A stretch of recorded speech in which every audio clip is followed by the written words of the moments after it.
morning. This is the Eager Beaver Show. You are listening to a True North Eager Beaver Media Incorporated podcast.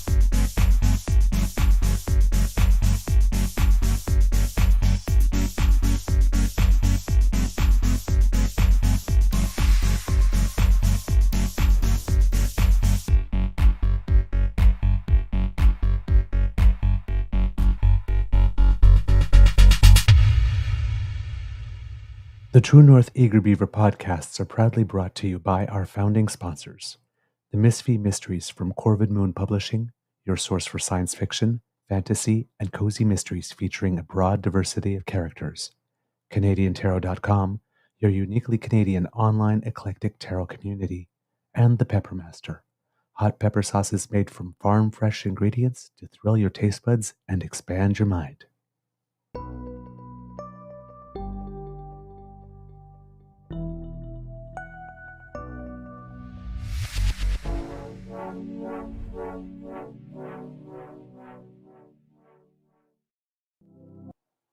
Well, good morning and hello, kids and cubs.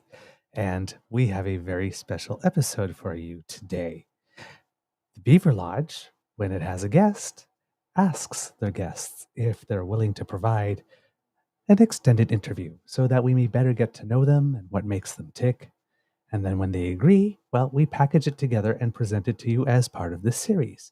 So welcome to Season 4 and episode number 57 of the True North Eager Beaver Interview Project, a series of extended chats with interesting Canadians who have things to say about which you should be aware. I'm your host, the Eager Beaver, pronouns he, him, hey, Mr. Beaver, eh? And with me, as always, is my good friend, Mr. Grizzly. Today, recording day is Thursday, September 26, 2024, and this morning's rain has given way to some sunshine, which is absolutely wonderful. And I cannot tell you what day it is that we're going to broadcast this because we still don't know. But One of those things. It'll be coming out. Don't worry. Well, it's coming out. You know it's out because you're watching it now. A big thank you goes to our podcast's founding sponsors, the Peppermaster, the Misfit Mysteries from Corvid Moon Publishing, and CanadianTarot.com. Mr. Grizzly, how's your mental health this afternoon? I'd like to say that it's pretty good. Pretty good. Feeling good physically. I got a nap in earlier, which I desperately needed because I did not sleep well last night. And I went out for a nice long walk with Lola. So that was great. Had some sunshine. Got a few more chapters recorded on one of the books I'm narrating. So yeah, I'd say today's been a good day. Didn't get as much done as I wanted to, but I got 100% more done than I did yesterday. So There you go. that's how you got to view it, right? Right. That's progress. Exactly. Mm-hmm. I am especially happy that you, dearest kids and cubs, have joined Mr. Grizzly and I this morning for this particular episode because I'm kind of excited about this. Our guest, we had a bit of an interesting meeting. We had the show just the other day when we discussed, among other things, Premier Danielle Smith's desire to beef up the Bill of Rights, to put it kindly. And this fine person sent us a little message that, well, you'll see why it spoke to my heart. Okay. If ever you need to fill a guest slot with a foul-mouthed Canadian economist, I may know a guy. You had me at foul-mouthed economist. I go, like, I'm so glad you mentioned that. Turns out we happen to be particularly fond of foul-mouthed Yes. Canadian economists. And we actually did have our eye on one for such a guest spot. Perhaps we're tweeting about the same guy. So, and it is true. I had been following his account and thinking I should send him an invitation, but he offered first. So Wow, that worked out well. It did. So I said, no time like the present. So here we are. Kits and Cubs, our guest today is from St. Albert and is an energy economist specializing in electrical utilities. Which He had province is St. Albert in? it's coming. Okay. It's coming. Because you just said St. Albert, and I know. there's lots of them in Canada. Yes. He had worked for clients across the US and Canada, including many Ontario customers. He was the former head of the Utilities Consumer Advocate Office in Alberta, a job he quit in July 2009, a former Wild Rose board member, and now the chair of Alberta Resistance, which is a nonpartisan grassroots movement seeking to hold our elected officials accountable. And if you want to check that out, that's at AB_resistance. And he's a guitarist for the far northern band Pressure Ridge. He's a self-described pragmatist. I get the sense that, like me, he might be a bit of an impatient optimist. His Twitter feed says, if you have a current net worth below $25 million, we should be friends. So we're going to be friends. Yeah. Like most economists these days, he swears a lot. Get some Cubs. Please put your paws up and give a big round of applause for Mr. Dave Gray. Welcome to the Beaver Lodge. Oh, thanks for having me. Oh, it's so nice to have you. I wasn't sure if Red Green was going to make an appearance. Keep your stick on the ice, eh? That's Possum Lodge. That's so close. Yes. I always secret weapon and duct tape. I always ask Mr. Grizzly how his mental health is doing before we start a show, and we also ask it for our guests. So, how's your mental health doing today, sir? It's doing quite well, considering all the stuff that's going on. But the sun has come up. I am still getting to enjoy it, and put everything else in perspective from there. Nice. It's been a big media day for you because you've been doing some stuff with Global this morning. I have the misfortune of being bilingual in both English and jargon. I also do a bit of French, but that's beside the point. The petit pou, if you're Monsieur Bolayev. But the thing I was talking about today was the changes they're making to the retail rates here in Alberta. They're boxed themselves into a corner that about a third of people can't actually get a competitive retail program because they don't qualify for credit. When you buy electricity and sign up for a multi-year contract, you're essentially buying a car, right? It's a few $1,000s worth of stuff you're buying. And so credit is very important to those companies, and about a third of Albertans don't qualify. Really? So they're mucking around with what was called the regulated rate and will now be called the rate of last resort to make it sound bad. Well, at the same time, they stabilize it and make it more attractive. So in 30 years of economics, politics wins every time. So that's kind of where we're at with Alberta electricity. Interesting. I'd like to get into that little. Alberta's just under 5 million people, and a third of the population have no credit. Right. Wow, that is staggering. Yeah. Well, it's the way it is. That's 4 point. Probably about the same in Ontario. Million. Oh, is it really? I didn't know that. I had no idea. Yeah. Not my area of expertise, obviously. We can get into income inequality and wealth inequality if you want, because if you wanted to pick one thing that was the biggest problem in our world right now, that's probably it. 5 guys have all the money. Yes. Indeed. Now, I want to sort of put a pin in that because I want the kits to sort of know the overall temperature of the water that we're bathing here, that these comments are going to come. So on your Twitter feed, it also says there's a Latin phrase there.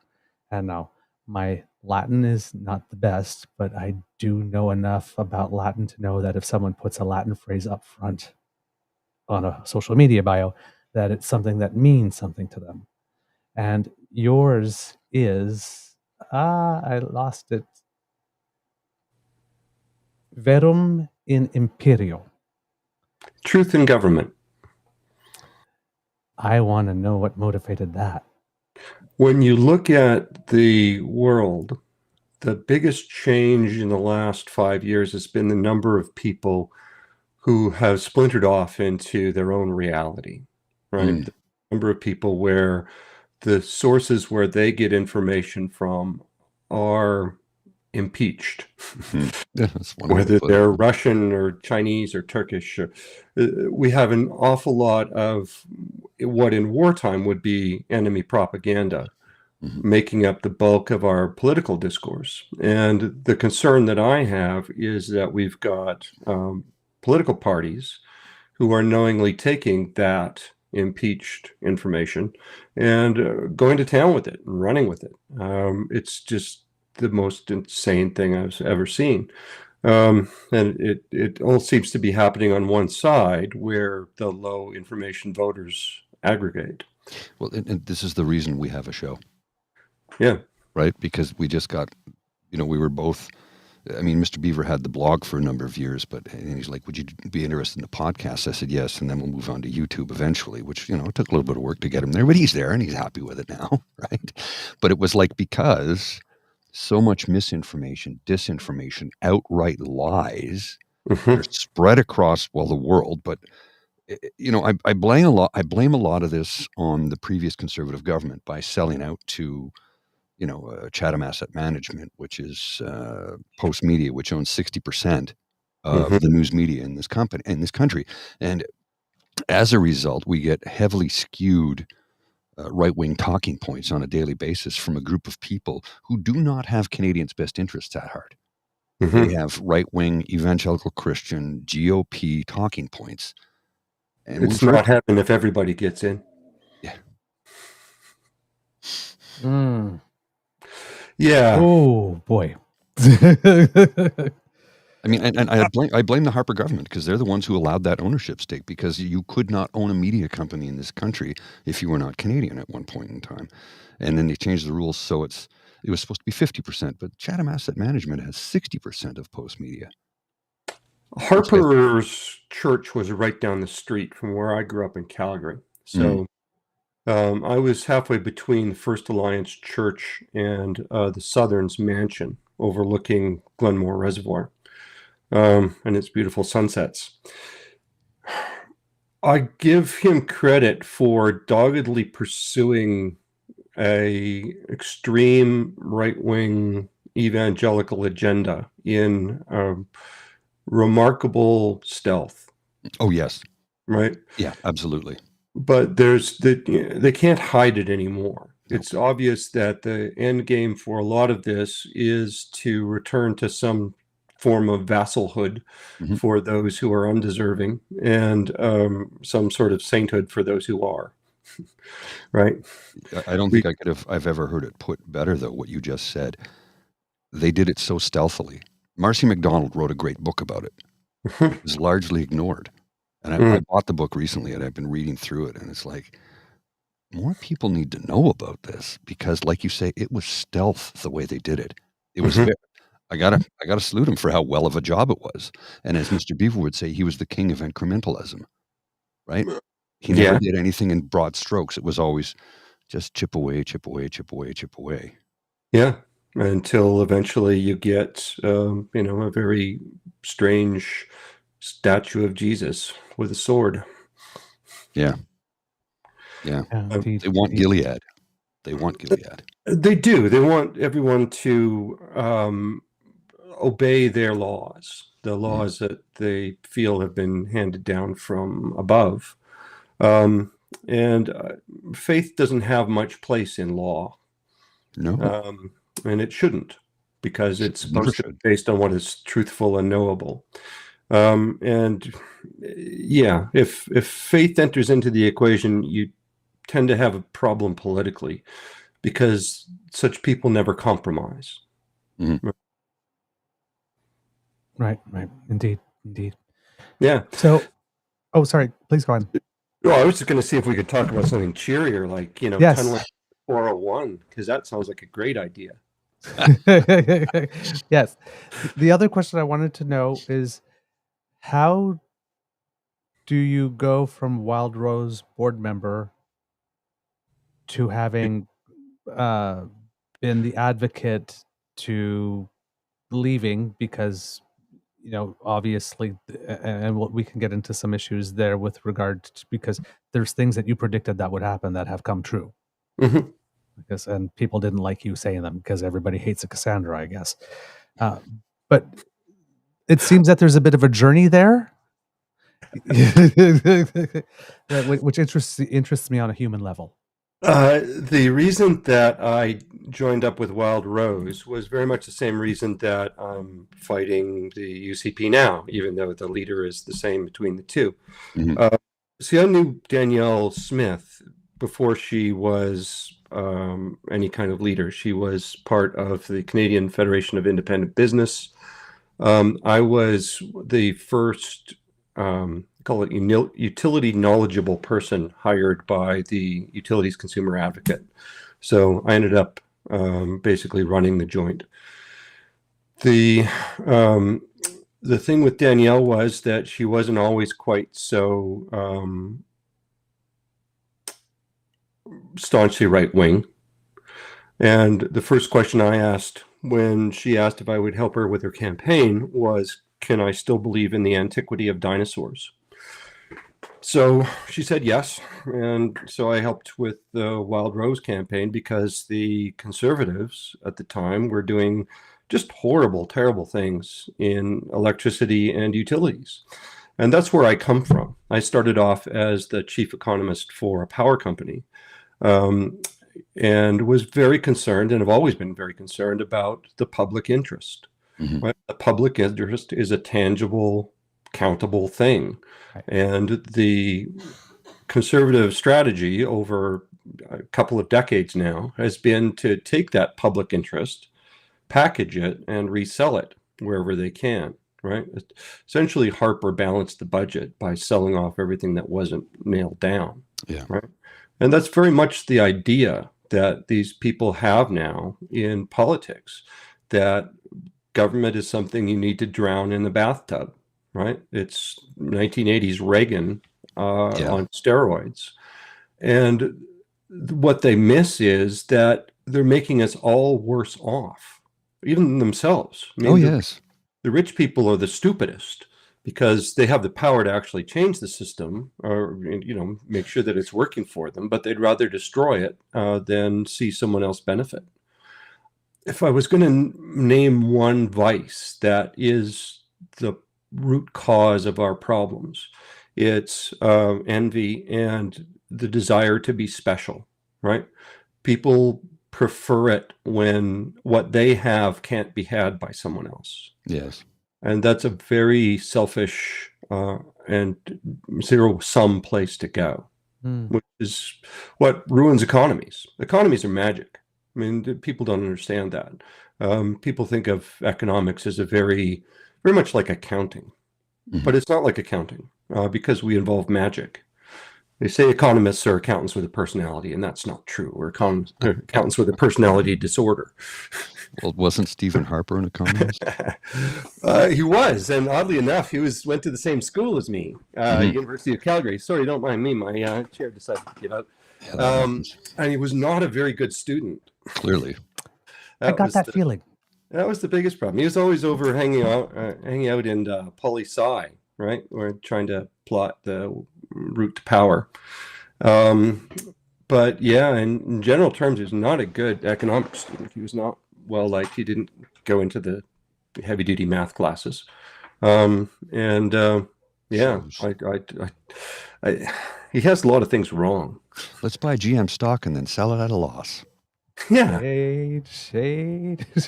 Now, I'm no rocket surgeon, but I know that you should hang on to it until it becomes worth something before you sell it. And here's the thing. As a nation, we could have hung on to that stock for 100 years and just watch it appreciate. Kind of like, I'm just going to go with the sovereign fund they have in Norway, which is worth how many trillions right now? Yeah, it's a lot. I mean, that was supposed to be what happened with the Heritage Trust Fund in Alberta. That's where Norway got the idea. Yeah, I know. The difference was they said, let's keep putting into it and don't touch. They didn't even touch it during COVID. They're like, we don't have to. No, Norwegians are wonderful and special people who have a great deal of homogeneity. Our biggest problem is that we're not a very good country.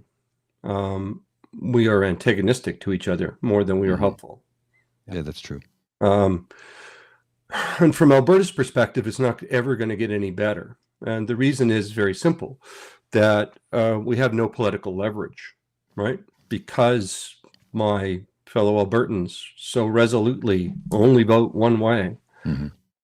There's no more leverage. They're never going to get anything from a federal conservative government because they need votes in Ontario and Quebec. They don't need any more votes in Alberta. They've got them all. Yeah, so they don't care. They literally don't care. When Harper and Kenney changed the rules on income trusts for energy income trusts, cost my family $330,000 overnight. Right? That's a big hit. We've done okay. Still. Look, it was just the antithesis of putting in an Alberta-friendly government. Right. There was nothing genuinely conservative about that. Ideologically in purity, there was nothing conservative about that move. No. I mean, I go back to being a conservative with Mulrooney. He was probably the first guy that I ever got out and actively supported. And, at least then conservatives were on the side of economics. Even if economics itself was struggling and trying to figure out exactly what was going on in this complex adaptive system that we have, at least they were on the side of economics, right? The GST is a classic. We're going to take the manufacturer's sales tax and we're going to make it transparent and applicable to everything, right? That was smart economics. Right? And we hated the GST. Now we're looking at it now and saying that's actually a good tax. Yeah. I remember at the time when he said, look, you don't like this right now, you probably hate me for it, but I guarantee you in the future, history will look at me and say, you did a lot to help save Canada. And I'm like, I can't lie about that. I mean, there's a lot of things he did I disagreed with. Selling off Air Canada, I think, was a dumb thing to do. That's my personal opinion, because you look at how terrible the service with Air Canada is these days. There's a lot of that everywhere, isn't there? Well, look what happened to WestJet when Onyx bought them out. It's not the same company, Everything is made worse with venture capital. Yeah, it's true. It shitifies the world. It's true. And it will just get worse. And the reason is just math. I mean, money makes it easier to make money. That's all you need to know to realize that the natural distribution of wealth is logarithmic.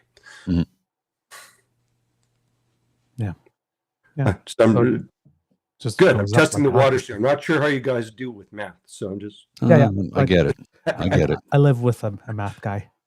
Okay. All right. Well, I won't hold back then. No, please don't. I could always ask Alex for help.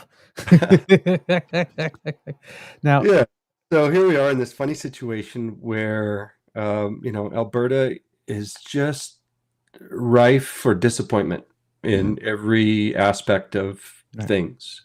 Everybody here wants to be a rich Texan. Yeah. But they don't understand how many poor Texans there are. Right. And there's so many of them. That's the thing that always amazes me, is that everybody that wants to, throw their hat in the ring of American free market capitalism assumes they're going to win. Let's just go down to the casino and put some quarters in the slot machine and pull the old one-armed bandit, because it's the same thing. It's just on a larger scale, right? No, it's worse. Oh. Yeah, it's worse because the odds get worse as you get poorer. Oh, yes, that's true. Yeah. Right.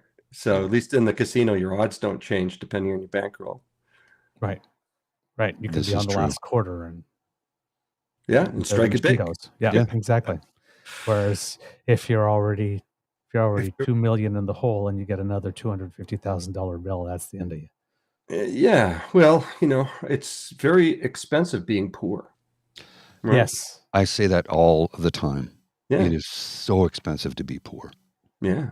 And I used to, because I've somebody who's struggled my whole life. I've never earned a lot of money. I've never made I was in the middle class for about a year and a half, a bunch of years ago, and then that position changed, and now I'm back to working class. But I made a decision about 3 years ago. It was like, okay, I know I'm working class, but I'm going to budget so that I can spend money on quality items so I don't have to replace them every 2 years. Mhm. And that's the slap in the face of being poor. You can't afford the $300 boots that will last you 20 years. Right. So you buy the $35 boots that last you 1 year, and you replace them 10 times in the next 10 years. Hmm. You've just spent $350. Well, more than that, because the price would go up over the 10-year time period, and you're still not ahead. Whereas if you bought the $300 boots to begin with, that will last you 20 years, anyway. Yeah, It's well, expensive to be poor. it's also expensive to be rich, Mm. because we all may have something that they will never have, which is enough, right? I just said that the other day, too, on the show. I just said that the other day Yeah. on the show. It's mind meld. Yes, indeed. It's think the haircut. hair It's the gets in haircut. the way of the efficient transmission. Hey. Thoughts. But it's true. It's like, even though I'm like, I don't have any money coming in right now. I've got some contract work here and there, and I hope to have some revenue at some point in time. And I'm looking at cashing out my DPSP from my former employee deferred profit sharing program. My RRSPs, I'm just going to roll into a different RRSP and take care of that. But I think I can float for a little bit and generate some income, and I have a sales position that's been offered to me. So, my outlook is good, and I'm feeling very positive. But at the same token, it's like, I'm not going to just go back to taking the first thing that comes along, Mhm. because I'm going back to where I was before and suffering again, right? Take the first thing that comes along, not earning nearly enough money. What I'm trying to say out of all of this, I know sometimes I go in a big circle, and Mr. Beaver can be like, where are you going with this? What I'm trying to say is, despite the fact that I don't have a full-time income, despite the fact that I only have little bits of money coming in here and there, I have enough. Hmm. I have enough. I have more than enough. And that I can sleep at night with. Mhm. I'm not consumed by more. Yes, a little bit more money would make life a little bit easier, and I could plan to actually retire someday if I choose to do so, which is doubtful because, But the key thing is, I have enough. Mhm. That's got to be the most difficult thing for those people, to be so loaded Mhm. and yet unhappy. Mhm. Because the only thing you compare yourself to are the people that you choose to associate with. So if you choose to associate with people that are rich, odds are they're richer than you. Right? If you wanted to point at one thing, the super yacht competition yes, yeah. amongst billionaires, taking the combined output of billions of people and dedicating them to a toy for one person, is the sort of thing that kept Marx up at night. Right? Is how can we, on the one hand, harness the power of creativity and innovation that you get in a free market economy, Mhm. with the fact that free market economies on their own won't keep everybody alive. No. I mean, they will quite happily let people starve or live in agony rather than part with a dime. And at some point, that's a pathology, right? Mhm. Whether you're collecting, newspapers or you're collecting currency, at some point you're just a hoarder. Yes. Right. Yes. The difference between a remedy and the poison is the dose. Yeah, so let's talk about Doug Ford. Yes, since we're talking about poison. No. That was good. That was a good segue, Sorry. sir. Sorry. We need just to have came you out back again. more often. I'm enjoying this. Well, I am always curious because I did have a number of clients in Ontario for electricity. I mean, my specialty is how to take your power bill as a large industrial customer and make it smaller, right? Mhm. And so, yeah, it was always fascinating to get the skinny on our Ontario politics and particularly Right. Ontario energy policy from those guys.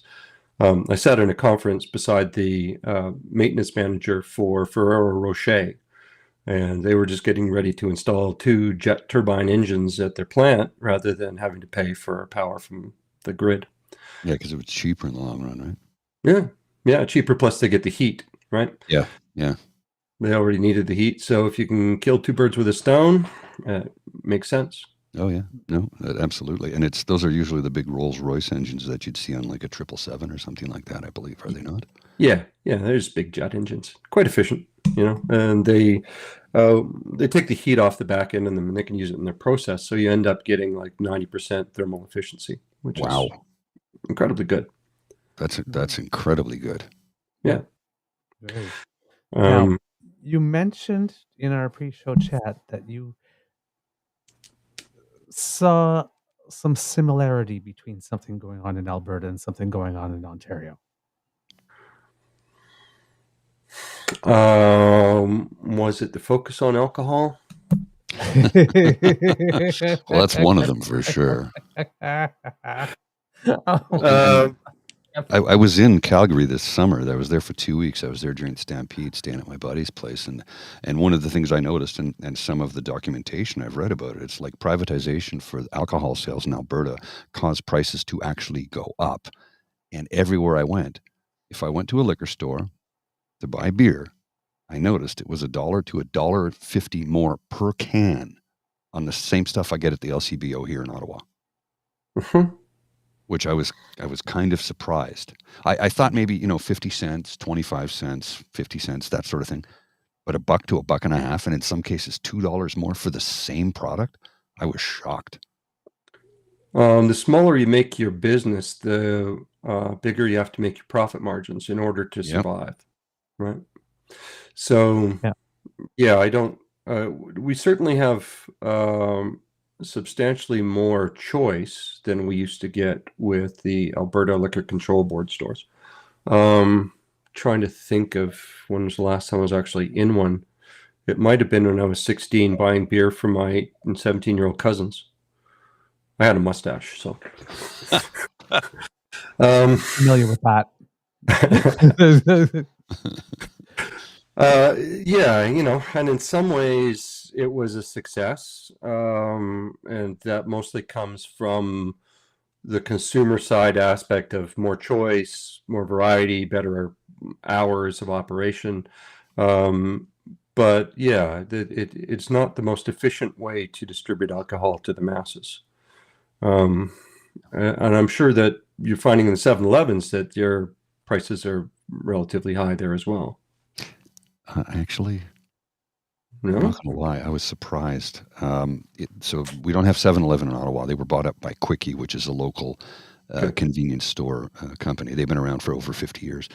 And there's one just over at the corner, 150 meters from my front door. And I'll stop in and, pick up chips or snacks. And it's like, okay, how much? A tall boy. Now, it's Labatt Blue, but I'm going to give you an example because everybody knows what that is.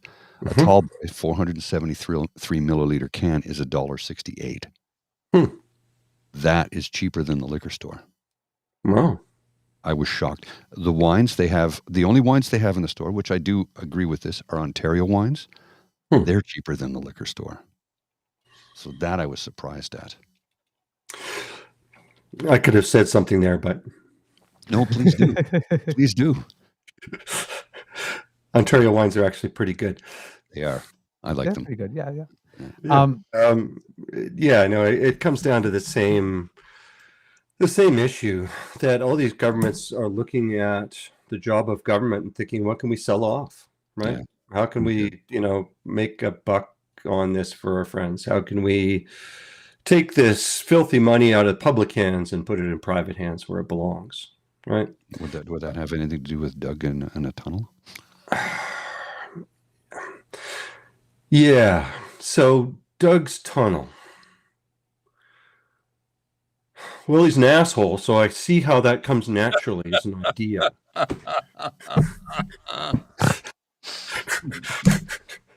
Oh my God. Well, I'm going to just say a shout out to Dan, because I guarantee you Dan's watching this. I know it's a previously recorded. We're recording this live, but when we air this, it'll be a previously recorded show. But Dan, who will be watching this, who worked for Doug Ford at Deco Labels, can tell you exactly who he is. Yeah, it really is funny when you look at the sort of people that have ended up being in cabinet in Alberta, in cabinet in Ontario, in all sorts of legislatures across the United States. These are people that would not have been electable, right? 10 years ago, right? People with DUIs, people with, fraud convictions. These people just would not be electable. Scott Moe. Be president or premier. Yeah, indeed. So when we were talking pre-show, you were mentioning something, you were seeing some parallels between the 401 and a particular scenic route planned for Saskatchewan. Oh, yes. Yes. So the underground 401 is exactly the same as a proposal that's been of long standing to tunnel underneath Saskatchewan from the Alberta border to the Manitoba border. We call that the scenic route.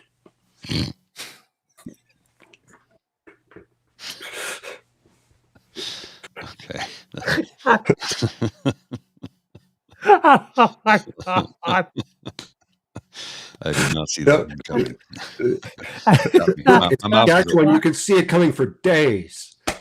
I grew up in a small town called Stoughton, which is 80 miles from the Manitoba border and 35 miles from the U.S. border. And it's the part of Saskatchewan that you can use to set your pool table. Oh, that flat, eh? Oh, yeah. Yeah. No, we were driving home in 2000, had a brand new little Ford station wagon. And out of the corner of my eye, there are hills on the horizon. And I look and I realize that it's waves of the glass that you can tell because the horizon is a perfect optical interference device. But I come by, I grew up in the Bald Prairie. I come by it honestly. So talking about this 401 thing, the economics of this thing, right? It's not sound, right? There's no actual proof that expanding highway capacity actually reduces congestion. It's if you build it, they do come. Yeah, and people are very clever at figuring out ways to get around, your best intentions. And so usually the better solutions are things like traffic management, encouraging people to come and go at different times. Public transit is a good one, that would be useful. I've just gotten trains in Edmonton. A new LRT line, light rapid transit line, has just opened up, and it keeps getting hit. Cars keep running into it because they're just too small. Those trains, they're just, nobody can see them. Can't see them. Yeah. Oh my God. It could be worse. We could cheer for the Maple Leafs. That's a good one. Well, Leafs is an acronym, right? Losers even after 50 seasons. Sorry, Dan. I had to apologize that I gotten my Leafs history wrong, and that was just totally due to the Tragically Hip. Oh, Bill Barilko. Did you check it out? Yeah, I thought Bill Barilko was the last time they'd actually won a cup. It was 62 or something like that, right? Yeah. Before I was born. Was their last one. Oh, was it? Oh, there you go. 67, the last Stanley Cup. Yeah, well. And they haven't played in the finals since, so there you go. I'm not surprised. They made one semi, right? They've been to the semis twice. In 93, Dougie Gilmour against the LA Kings. and again in '99 against Buffalo. Buffalo beat them. Buffalo went on to lose in Game 6, triple overtime against Dallas, when Brett Hull's foot was in the crease. Back then, if you had your foot in the crease, no goal was allowed, but they had changed the rule at the beginning of the season, but they didn't tell all the refs because there were disallowed goals in the playoffs that year by other teams for the same thing. They said, well, he didn't interfere with the goalie. Well, neither did that guy or that guy. Anyway. I may have stumbled onto a sore spot. I'm sorry, Mr. Beaver. Oh, no, not at all. Not at all. I'm a Sens fan, so I don't care about those. Okay, good. You switched allegiances. So, just general overall economics. If somebody were to ask how we're doing as a nation, how is it that we're doing overall? It depends whether you ask that question from the perspective of corporations or from the perspective of citizens. Right. In general, from the perspective of citizens, their wages have been stagnant while prices have been rising at surprising rates. And that is likely to get worse. And the reason is that we are now pulling back from globalization. And so the cheap Chinese goods that we relied on will no longer be available. They just won't be coming. And so it gets into a situation where most people feel like we're in a recession. Personally, for a lot of people, it feels like it's difficult to get by. But on the other hand, you look at the results for corporate Canada and the gross domestic product and those sort of aggregate measures, and it looks like we're doing pretty well, particularly compared with our cohort in the world, right, in the G7. We're just behind the US, who's also going through the same sort of perturbations, but with fewer safety nets.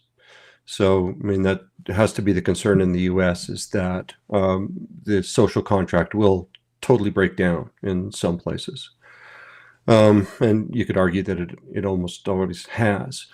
And so what we're seeing is the inevitable stagnation of capital that occurs about every 4 generations. And usually our way out of it is some sort of general conflagration. If you look at the book, The Fourth Turning, it's all about this particular phenomenon where, because capital comes more easily to people that already have capital, it tends to superaccumulate.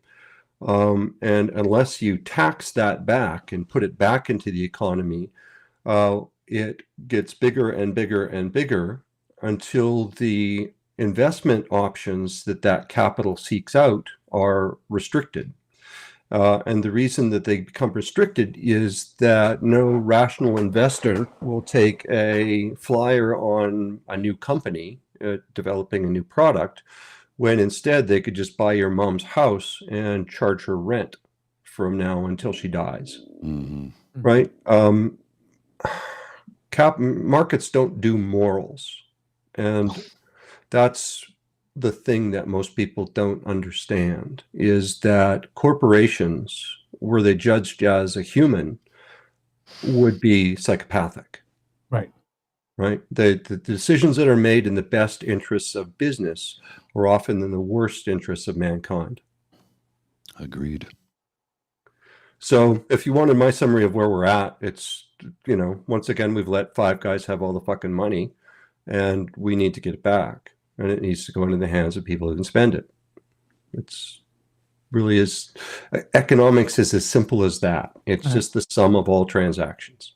So if one of the federal parties wanted to be serious about getting some of it back, what are things that they would do? Like if they had a 3-4 year plan, what are some of the things that would be in there to sort of get that kick started in a manner that's serious? Yeah, so the capital gains tax is the first one, right? And it's probably set at a relatively, probably a little bit too low of a level. Really, the people that have all the money have an extraordinary amount of money. I mean, they're not millionaires, they're billionaires. And once you've got a couple of 1,000 million, right, the world looks like a very different place.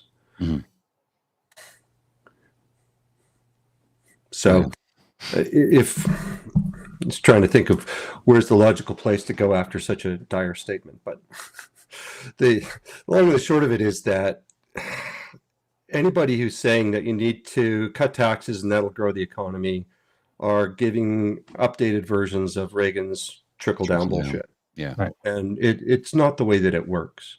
Now, having said that, I as an economist, I like markets. Like markets are a wonderful innovation and do some things very, very efficiently. They're very efficient at logistics. They're very efficient at,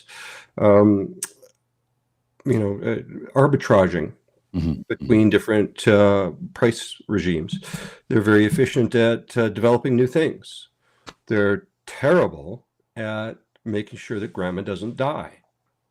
Because if she can't pay, she can die. It's where markets go, right? They don't have morals. And if the business community wanted to do something significant and get me on side with, cutting their tax rate, it would be to be better citizens, right? If corporations acted as better citizens and supported things like universal health care or universal education, I would have a lot more patience for giving them some leeway. But as it is, the things that I mentioned in terms of capital gains tax, the other one should be wealth tax on a personal level once you're above 25 million. But then the other ones should be on corporations. So the first one I would tax would be stock buybacks. They do nothing but benefit shareholders at the expense of the general economy. So would you eliminate them altogether, or I would just tax the shit out of them, right? Yeah. 90% tax on your stock buybacks. That would be great, because right now we've seen how detrimental and destructive stock buybacks have been they've decimated economies in smaller communities, right? It's just No, that's the interests of those people, those executives in those corporations are to make as much money as possible. They're not to save the world. They're not to keep grandma alive. No. And so, that's, I think, the fundamental breakdown in our society compared with what we saw, say, after World War II, was even businessmen had a sense of propriety. And my favorite example of that was the president of the bank that was just before Citibank, their predecessor bank. Arranged a $1.5 billion loan for General Motors in 1952. His salary for the year was $200,000, and he didn't get a bonus. Right? Can you imagine that now? The CEO making $200,000, or even $1 million. Let's say that's the equivalent today. It's that part of it's gone all out of whack, and then the other part of it that's gone all out of whack is them just not participating in society, saying that society is something that government has to be responsible for. Well, at the same time, trying to choke it in the bathtub, right? And to take away all of its revenue. So you end up with bad government and, a bad economy. It's not a good place to be. And unfortunately, it'll probably be where we end up, because people have short memories and most people don't put the two and the two together. They just remember that, they don't like Trudeau anymore. I'm not sure why. Well, we don't like him anymore. And gee, Harper, he seems like a great guy. It's it's the case that it is possible to fool all the people some of the time. Clearly. Well, I was reading up on the former not capital gains tax, but it was a marginal tax rate. And if your company earned over, and arbitrary figure, I'll say $10 million in a year, anything above that was taxed at 90% during Eisenhower's tenure as president. So what companies were doing to reduce that tax burden, if you will, was they would reinvest that money over the $10 million figure back into the company. They would have training programs, they would have leasing programs, they would have loan programs so that people could go out and buy their first home. They would pay their employees better. Right. And all they did was put money back into the company. And it was like, anything under 10 million, you paid your marginal rate of 33%. Anything over 10 million, it was 90%. So let's get that number down and reinvest into the company so we don't have to pay as much in tax. And it benefited all of society. Yes. Now, I'm just trying to think back on the time when we had stagflation, right, in the early 80s. Mhm. There was certainly a case to be made that the overall economy had gotten too far away from a dynamic market economy and too much into an almost militaristic, and that's where it came from, right? This government-run economy was the norm coming out of World War II, Mhm. as that's the way that it had to be, right? They maybe did things a little better in the U.S., counting on their oligarchs at the time to, turn their car plants into tank plants. But the two things that came out of that were, one was, the government's place in the economy was paramount right after the war. And two, there was an entire generation of people that had sacrificed tremendously for the common good, or what they perceived to be the common good. And so if you put those two things together, we have a society now where people don't share that sense of commonality. There's no, central ability to, be part of a Peace Corps, or nobody wants to join the army anymore. And you end up where all these selfish motives aggregated together make everything worse and everyone worse off. Now, when you're I was going to say that it came to kind of a head here in Ottawa with the occupation thereof and the Freedom Convoy. Yeah, sorry about that. We also have to apologize for the Mannings, Harper, Kenny. I could just go down the list. But it's funny that it's interesting that you're mentioning that, because you're mentioning that period of time where we had, some stagflation and things were tough, and we sort of had to come together. And we've just had another period where things were tough. Where like this, it was a novel Global virus that came along, but all the economic fallout that happened as a result. I mean, the world stopped on a dime. Supply chains got cut, distribution systems got cut, people sheltered at home, and we're emerging from that with much less solidarity going in and coming out than we had back then. Yeah. Well, the difference is we had Knowlton reading the news, right? Right. Right. We didn't have Vladimir whispering in everybody's ear. Yeah, no kidding. So we have. It's all the immigrants. The immigrants are the problem. Yeah. But we have all this going on. Because if the most sort of like give us the straight poop version, did our federal government and the provincial governments, because I think it might be a little different on the provincial governments than the federal, but did they manage us well through that period? By the numbers, yeah, absolutely. I mean, we came out, like I say, number 2 in the group of 7, which is pretty extraordinary given our size. I mean, the debt always comes up as an issue, and it has ever since I've been an economist, which is an interesting thing. The president of NMAX once asked me what I thought about the debt crisis, and this was back in the 2005, 2006 area, where they're concerned about the amount of money that the U.S. was spending on foreign military adventures. And my question to him was, well, who's going to send the sheriffs past the 14 supercarriers? Right? Like, yeah, people don't.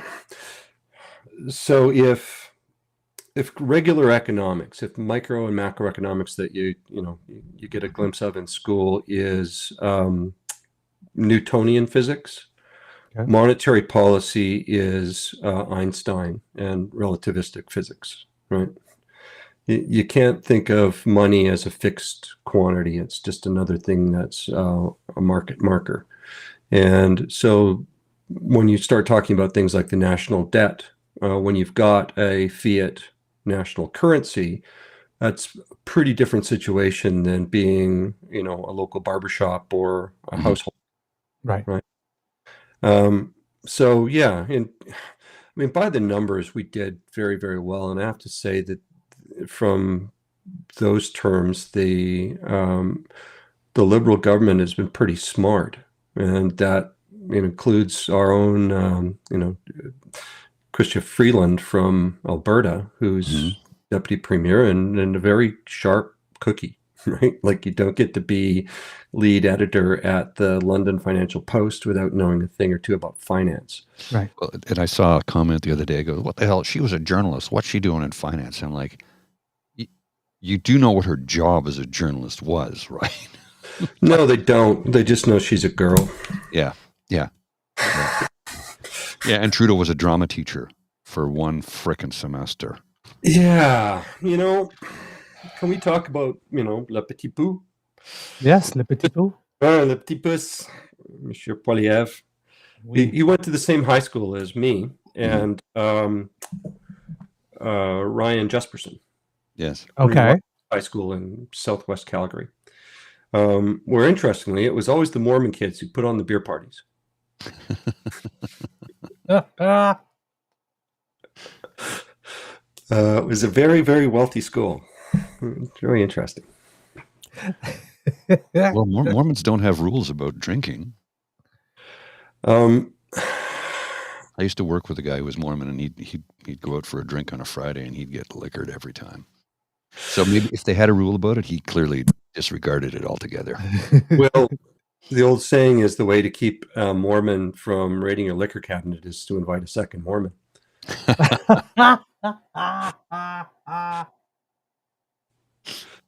When and any Mormon viewers, if you're offended, well, They'll be it was a joke. It's laughing. kind of funny. They'll be laughing. Oh my God. Because they know it to be true. Well, yeah, All right. So we're talking about Le Petit Pou. The Yeah. impression I got a while ago is that the economic policy that he intended to introduce was very similar to the one that Liz Truss had tried to introduce in the UK. That blew up in her face, but it may have worked here because our economic situation going into it was substantially better than the UK's, and we would have been able to mask it for a while. But I really got the impression listening to him, it's like, see what she did here? See what happened? Like, that's exactly what his blueprint over here. And now he's trying to change it on the fly because it didn't work. And, well, now we have 2% inflation, and he was banking on that not going down, and he wasn't banking on interest rates going down. So he has to change a couple of things on the fly. The problem with all of those right-wing ideologues is that they don't understand the role of government, right? They don't understand that government is our bank of our public interest. It's where the things that we do as a society and a community go to accumulate and should go to be redistributed in a way that's both fair and useful, right? But we've gotten into this idea that it's corporations and shareholders that own the economy, and that's hogwash. Right. They are not good stewards of the economy. They may be good stewards of their own business, and Adam Smith pretty much nailed that because of the operation of a properly functioning market, you can count on people's greedy interests and self-interests to get you to an optimal outcome where no one can be better off. But that's only if the markets are free, efficient, and openly competitive. And one can argue in Canada that we have very few markets that meet all those criteria. That's And why for some markets, I assume that we can't have, just given the disparity in our low numbers, right? There's a large number of things that we will never get as right as the United States. And part of that is because we have a tenth of the population. And part of that is because we can't move the most productive farmland in the world from beside the Mississippi and Missouri rivers where they currently reside. Right. Yeah. Right. So, I mean, that's it's one of our bigger problems in Canada is having to compare ourselves to what is the world's, biggest, baddest, meanest economy. And it's that way in part because of its size, mostly because of its size, but also because of its just cutthroat nature, right? Like there is a financial efficiency to letting people starve. Mm-hmm. There's moral deficiency to that, right, but a financial efficiency. Right. Yeah. If we listen to him, he's basically telling us, I will axe the carbon tax, meaning the carbon tax, axe the tax, meaning the carbon tax, and suddenly 2 million people will not have to go to food banks anymore. And conversely, the other side, if we raise it to 61 cents a liter, it's going to be nuclear winter. Yeah. Baloney meter? Yeah. Those are both horseshit. Okay. Could you tell us why? Well, the carbon tax was introduced by Harper to start with. It was back in the days when conservatives believed in economics and thought that applying things transparently and evenly was the right way to do it. If you're going to meet the international guidelines that we have for carbon reduction, and Lord knows if we are, if we're not, then we have a much bigger problem. Mm-hmm. Or our grandchildren have a much bigger problem, which is a big concern for me. The issue around the carbon tax is that they didn't package the rebates as spectacularly as they packaged the tax. Right. And that was dumb. Right. For most people, they're going to be made worse off because they will not get the carbon rebates. And so the notion that the carbon tax was going to be responsible for creating, mass starvation is stupid on its face. And as you dig deeper, it just gets stupider, right? Because you have to replace it with something. Right. So what are you going to replace it with? Little flea is the question. And all the options are, as Scott Moe admitted, involuntarily more expensive and less efficient. Yeah, right. Like it's the most inherently conservative way to go about it. Yeah, but politics beats economics every time. Right. Right. And so you have the problem that there's very few people in this country that have the guts to stand up and say, well, that's bullshit. Right. Too many people are too concerned with getting along in their group of friends, as opposed to doing what's right for everyone. And maybe that's the thing that got worse during the pandemic was we, lost the social circles that we used to have, whether that was work or school or church or wherever it was. But if we don't think of the public good and we don't think of helping our neighbors and we don't think of, being good community members, we're going to live in shitty hellholes. Yes. I mean, that's the way that cookie crumbles. You can, I always remember my U.S. history prof in my undergrad saying, you want to know the difference between the U.S. and Canada? Go to the top of the tallest building in Calgary. Go to the top of the Petrocan building. Get on the 61st floor and look out and try and spot the ghettos. You won't, right? We have a very different system than the U.S. Right. We should be proud of that system, not denigrating it. And the people that think that were we to become more like the U.S., that they would be the ones on top, need to give their head a shake, right? Like they really do. I've been very lucky. I grew up on a farm. We didn't realize we were poor until we left. Right. Right. But it became pretty self-evident once we left the farm. But on the other hand, my parents were very insistent that we all take, practical degrees. And so all 5 of us did, and we've all done very well for ourselves. Very, very lucky timing to be born, outside of any major global wars. Mhm. People behind me, which is anybody born after 63, are going to have a very difficult time trying to, replicate what I was able to do or what any of my siblings were able to do, because those jobs just aren't there, right? There's no opportunity for them to get out of school and go be an economist, right? Mhm. They're going to have to intern somewhere for some rich jackass for a period of time, which, gets to another situation that tends to happen in societies, which is that as wealth accumulates into fewer and fewer families, the elites tend to get dumber and dumber. And the reason is simple, is that men are chosen for mating purposes, typically on the basis of how much they've got in their wallets, as well as some physical attractiveness. Whereas women are often chosen exclusively on physical attractiveness and, aren't necessarily the sharpest tools in the shed in these rich marriages. And intelligence tends to come from the maternal bloodline. Well, I've So- watched like 5 minutes of one of those Real Housewives series. I don't know, there's like a dozen of them. Yeah. 5 minutes, and that was all I could take. Well, it shouldn't take you much time in the company of rich people to realize rich people are no smarter than anybody else, right? They're just richer. Yeah, that's And it. in a lot of cases, they're dumber, right? Because they don't have to be exposed to the realities that the rest of us have to face, right?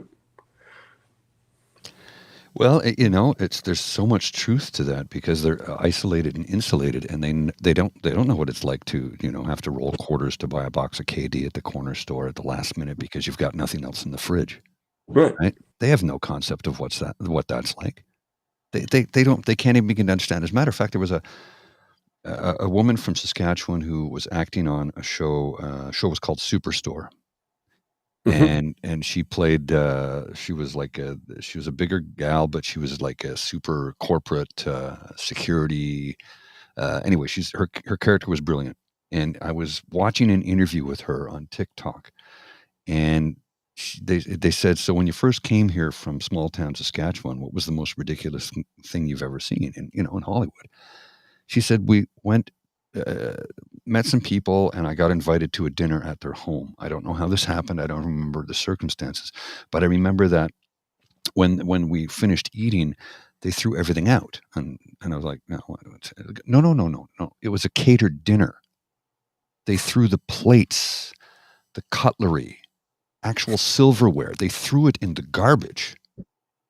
It wasn't like take out boxes of Thai food in the little cardboard thing with a plastic fork. They threw the dishes out because, well, why would I clean them? Literally, that was their philosophy.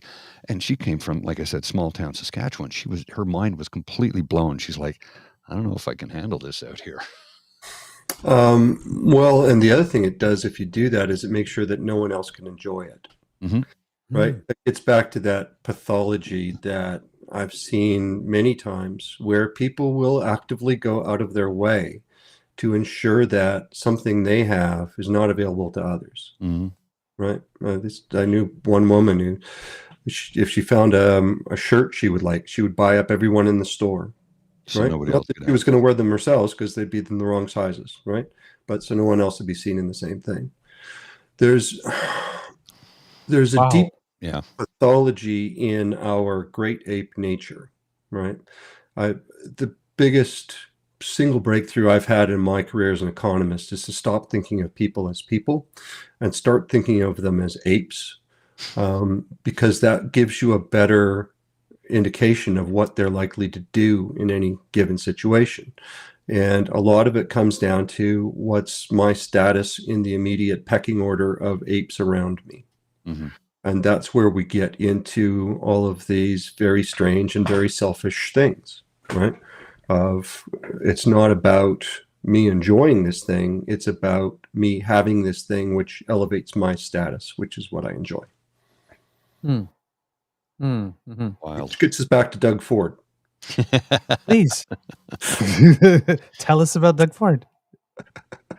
I'm just trying to cheer you guys up. I mean, that is always the problem with economics, right? Is Yeah. that Yeah.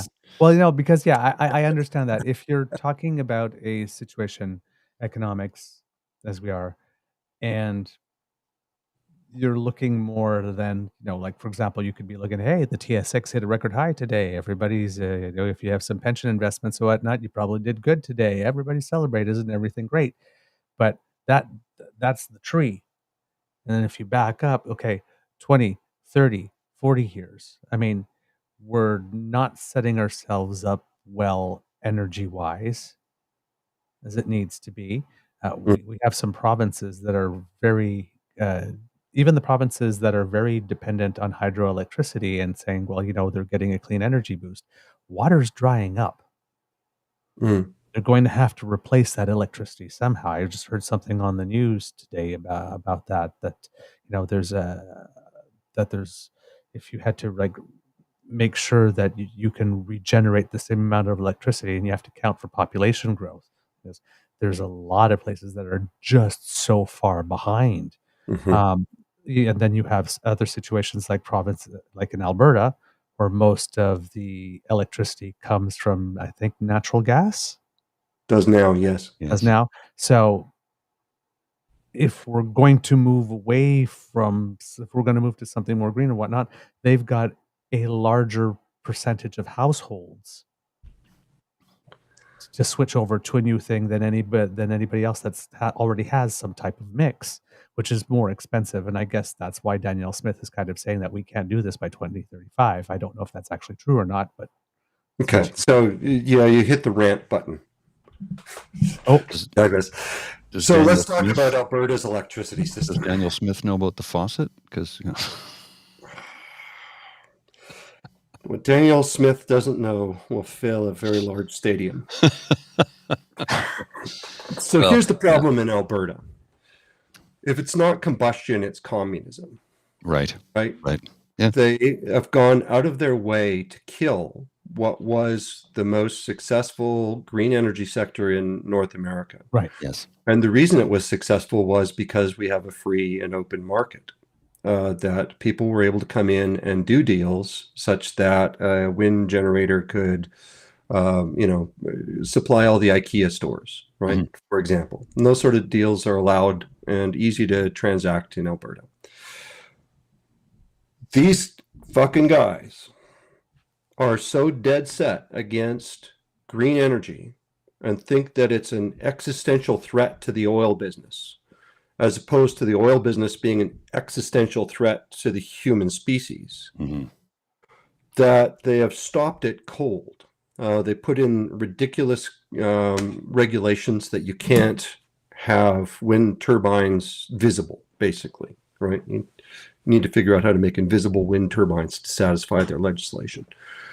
And they're condemning us to a world of expensive, unreliable electricity because they don't know what they're doing. If, on the other hand, we had a sensible government, they would say, hey, we're worried that the world's going to stop using our major commodity sometime in the next 5 to 50 years. But it's within a lifetime. We know that the end of this sector will be done. What are we going to do instead? And they would go, hey, there's going to be 100 million electric pickup trucks in the US. They don't have enough power. They want more green power desperately. So much so that, who was it? It wasn't Peter Thiel, but it was one of those guys, said to Biden, hey, we need to become really, really big friends with Canada because we need so much more power for artificial intelligence that there's no way we can supply it. I think it was, wasn't it, what's his name from Facebook? It was, it was one of those guys. Yeah, it was one of them. One of them. The long and the short of it is we have the largest green energy potential of anywhere in the world, pretty much. in Western Canada. If BC got together with Alberta and Saskatchewan, and Alberta and Saskatchewan generated wind power to their greatest extent possible, which is like 100,000 megawatts of power, right? It's huge. That's massive. You cooperate with BC so that that power could be firmed up using the capacity of their existing hydro dams. They would get additional value out of their existing hydro dams, at the same time getting power at around 4 cents a kilowatt hour from Alberta, at the same time as facilitating a major green energy export to the United States down through Montana. If we had a government that wasn't just all in on black, I have absolutely no qualms that we would be right now going back and forth between here and Washington, figuring out how to get that green power to Nevada or California. Mm-hmm. They're going to need it, and they want it. But we're all in black, and we're just going to, I'm surprised we haven't gone back to coal, to be honest. Well, they want to. We have more nostalgia for coal in Alberta than they have in Kentucky. They want to, though. Jason Kenney wanted to farm out a mountain to an Australian company and mine it for coal. Oh, they still do, even though it's been rejected by the Energy Board. They resuscitated the goddamn thing. Yeah. Grassy Mountain, it's called. Yeah. And it's just in time for the Swedes to develop a fully carbon neutral steelmaking process. The only reason they're mining that coal is for metallurgical steel making. And people are finding ways that you can make steel without carbon, without coal. Mm. So it's, like their timing is impeccable. They're just the stupidest bunch of hicks you could ever want to run into. And you look at Saudi Arabia, who is expanding their economy outside of oil because they know it's going to dry up. Dubai started that 34 years ago. They said, we're going to run out of oil soon. We need to diversify our economy. They've gone into IT. They've gone into tourism. They've done all kinds. Well, you look at the city of Dubai. Yeah. Right? Well, just circle back to Norway. Right? Exactly. We know we can't rely on this forever. So let's diversify. Let's put money into this. And that was evident right from the beginning. I mean, the tragedy of Alberta is that we started off with Lockheed and we've ended up with Smith. Right? Mm. What a degradation of talent. Yeah. And all because there are jackasses in Alberta. They're, shining examples of C- students who sit in their coffee shops on every morning when they're not on the tractor, thinking they're the kings of the world, right? And that there's nothing that anybody could tell them about how things work. And I'm sure you get it in rural Ontario too. Oh, yeah. Right? There's nobody who knows more than a farmer off his tractor. Who's never been outside of the community. Yeah, I just have to give my head a shake at some point. We're not knocking farmers, by the way. Just, for viewers and listeners, we're personality types. It's personality types, exactly. Yeah, and I've known doctors who are just as stupid. Right? And lawyers. Right? Like, it's important to know where you know stuff and where you don't. Mm-hmm. Right? If there was one thing that I was going to tell you, it would be that. I know I'm not that smart. I'm okay with that. I'm not the smartest guy in my family. So I try and stay humble. On the other hand, I can say I'm the smartest guy in this room. I'm the only guy in this room. I would say that too, except I've got some computers in here that are pretty hot rod. Anyway, where are we at? Doug Ford. I had pressed your red button. I cannot honestly believe what they've done to what should have been a shining star of the Alberta electric system. The path we were on was to be New Zealand, where we have an abundance of options for renewable energy. They're all efficient. They're all cost competitive.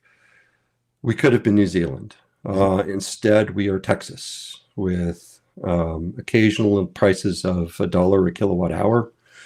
and intermittent reliability at best. Yeah, and look Now- what happened to Texas in the last 2 winters, right? Well, they have the same problem as us. They have a market that only pays for generation. They have an energy-only electricity market. And in order for that to be reliable, you need to set the maximum price such that you can build backup plants. The way you get reliability in electricity is by having backup after backup after backup. Mm-hmm. And in order for you to do that in an energy-only market, you need to have a price peak of about $20,000 to $30,000 per megawatt hour, which is $20 to $30 per kilowatt hour, which means that your house is going to cost you, I don't know, $100 to run today. Right, for today, not for the month, just for today. That's expensive. Yeah, and that was the political problem with both here and Texas, is that they never accepted that you would have to have prices that high in order to have reliability, and have pointed in every direction but their peak price as to why we have a problem. Typically, they try and blame it on renewables, at which point I ask, well, how much do we pay renewables to be backup? Because number one, it's a really stupid idea. And number two, you couldn't buy it for love or money, right? Like you've got wind, it's going to blow or it's going to generate when the wind is blowing. And there's nothing you can do about that, but you don't ask it to be backup power.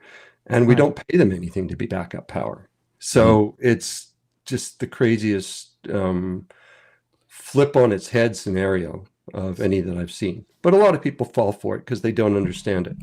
So when Danielle Smith was walking all around the province, turning around, talking about saying, I need to secure baseload, was she flipping that equation? No. Saying that we can't keep this planning, like to keep the renewables for backup and so you have to understand we don't more upfront? That's a concept from fully integrated, fully regulated utility system planning, right? In the world I grew up in, that's what I did. That was my job. I would forecast out 50 or 100 years of load, and then we'd figure out what we were going to do to meet that load efficiently. Right. And so we looked at a variety of hydro stations versus thermal stations. And that was where that sort of calculus comes in. Base load is the notion that there is always an amount that you're going to be using, and that the most efficient way to provide that is to have big plants that run flat out 24 hours a day. Right? Okay. That's what base load is supposed to be. Okay. We don't do that and haven't done that since 1999. We count on the market to provide new plants when new plants are needed. But the problem is that that price signal is muted because they've put the cap at $1 a kilowatt hour when it needs to be at 20 or 30, right? So you've never had the incentive to come and build backup generation in Alberta or Texas because of the way that the markets are set up. Not for any other reason, just because of that. It just doesn't make sense to build a plant that's only going to run 70 hours a year at these prices. Okay. Interesting. Now, Alberta has this other thing that's unique that we were trying to wrap our heads around when we were trying to explain it, but we didn't quite get it, called economic withholding. Because I remember seeing the Statistics Canada thing at one point saying that the price of energy had gone up 123% year over year, I think, between like June and June. Like, what? How the hell did that happen? Well, here's the problem. When you've got a fully efficient market, when you've got a market like we do, and it's oversupplied, nobody makes no money. Right. When it's undersupplied, everybody makes all the money. So the unique part about the way our market works is that everybody gets paid the price of the highest unit, the highest priced unit that got dispatched. So if the highest price unit that got dispatched was half a cent a kilowatt hour, everybody gets paid half a cent a kilowatt hour. If the highest price per unit dispatched was 50 cents a kilowatt hour, everybody gets paid 50 cents a kilowatt hour, up to the maximum of $1. And so we have this thing in Alberta where if you have enough market power to be able to drive the price up by withholding some of that supply from the market, either by pricing it out of contention or by just stopping it, you can drive the price up for all of your other units. And so that's what happened was these effing guys, throughout the work that the New Democrats had done in fixing the problem of unreliable, expensive capacity in the Alberta electricity market, which was the NDP solution had been to create a capacity market like they do in Massachusetts and other places.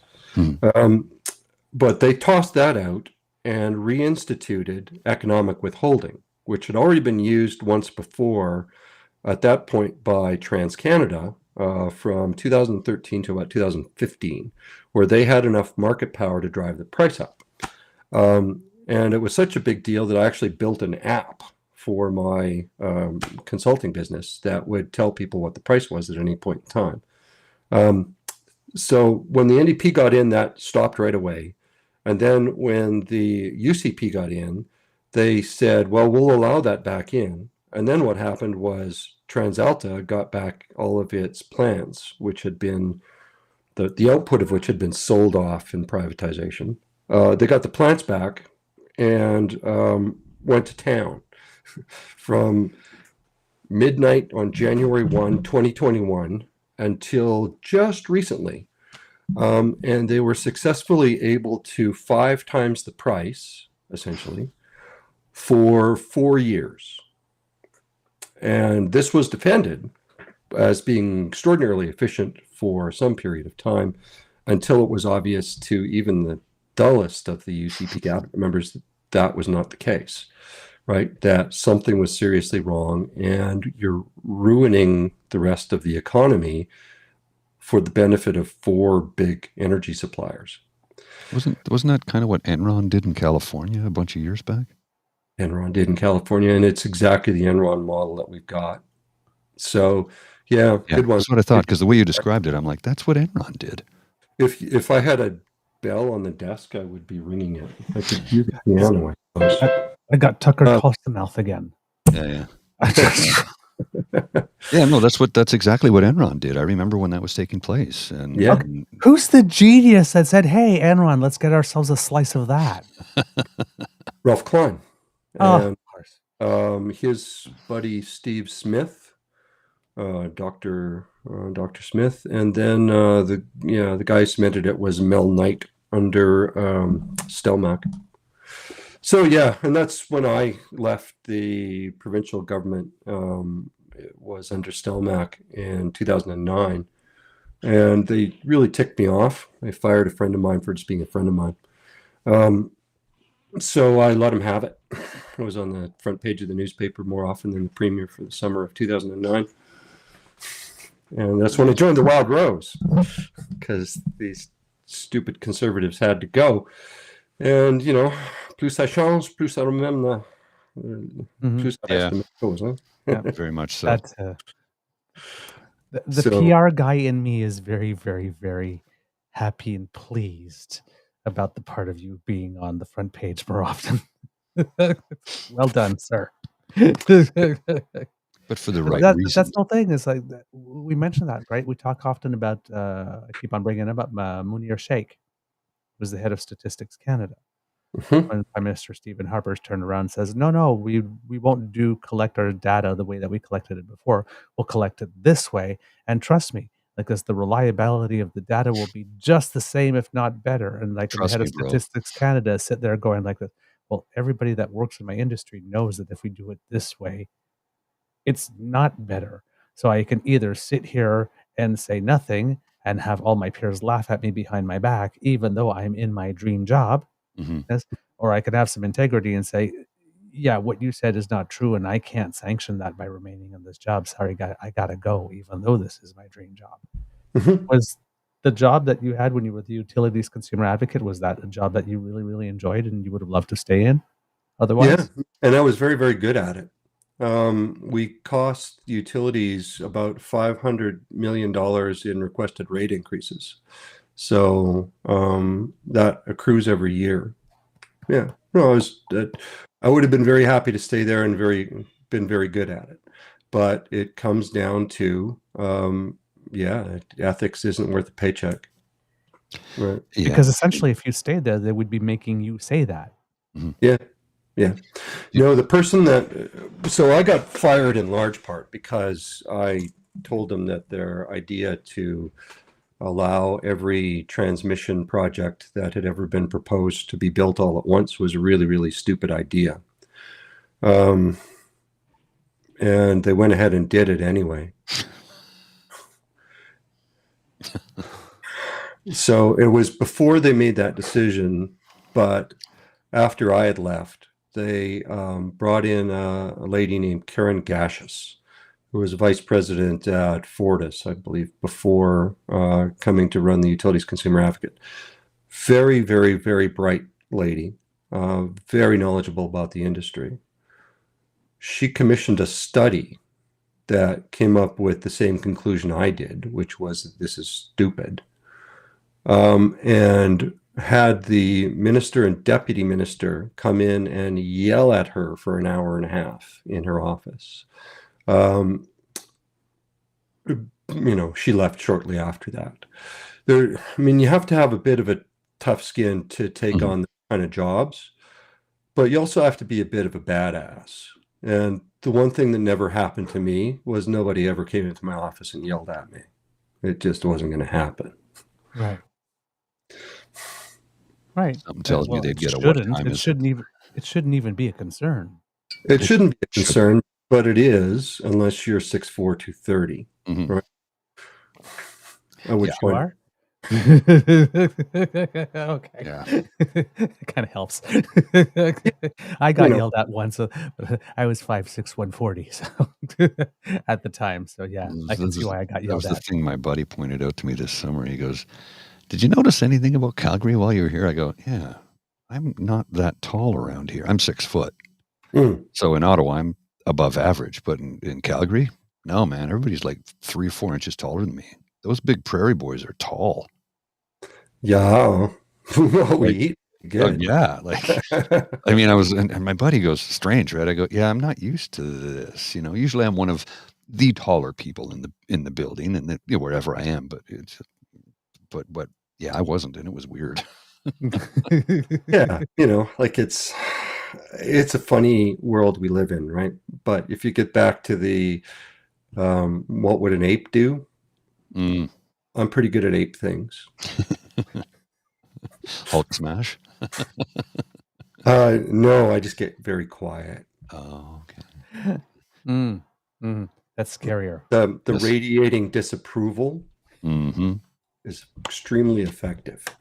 Irish Catholic over here.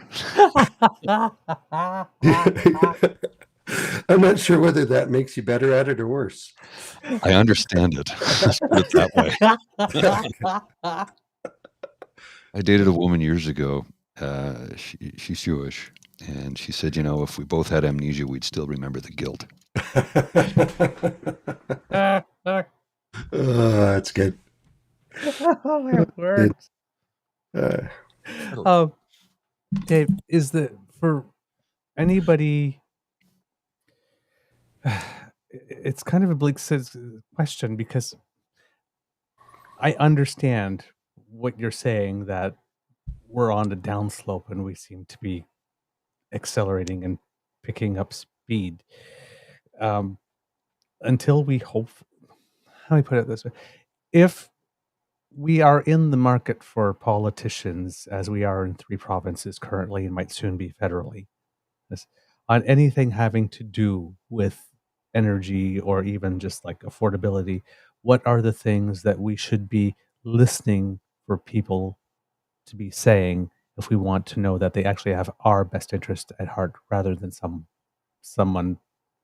people that are looking to, fleece grandma and make away with all the money? Sure. If I can, let me separate it between electricity and oil and gas. Mhm. In electricity, what's happening is a revolution. And it's not in utility equipment, it's in consumer equipment, that you can now effectively go out and buy your own power plant, right? It's a choice as to whether or not you want to stay attached to the grid.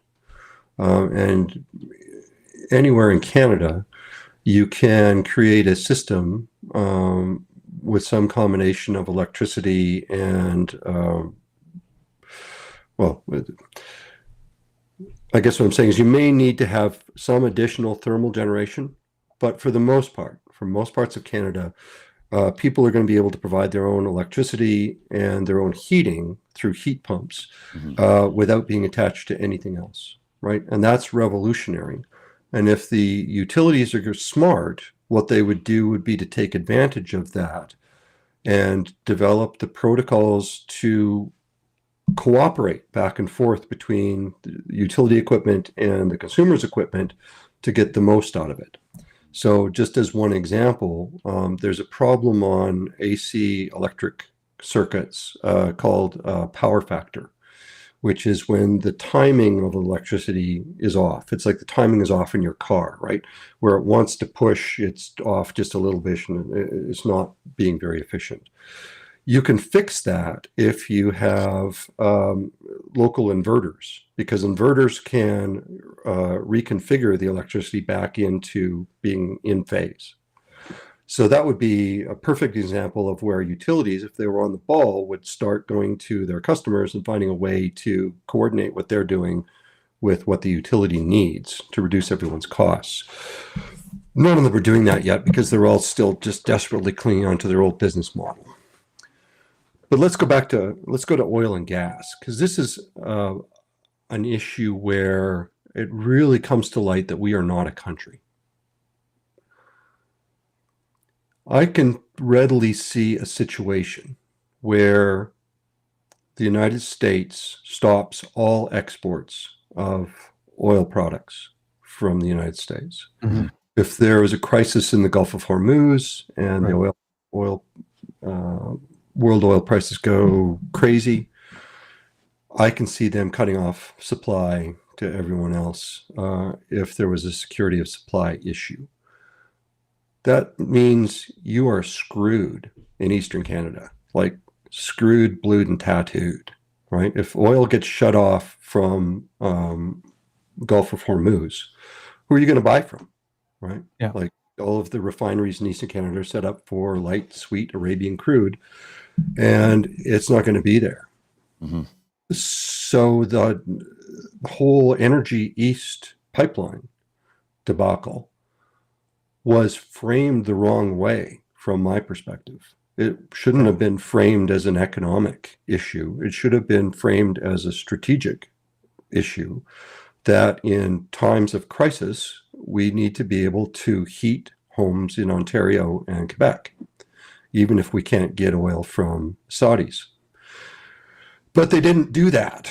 And instead, what we've ended up with is this divide in the country between, the rolling coal Albertans and the wannabe green Quebecers and the we're not sure what we are Ontarians, but we need more highways.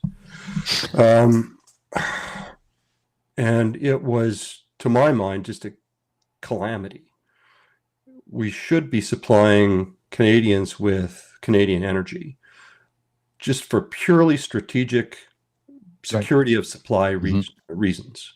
And if we had that, we wouldn't have this issue of not wanting to accept environmental regulations from Ottawa in Edmonton, right? There's been no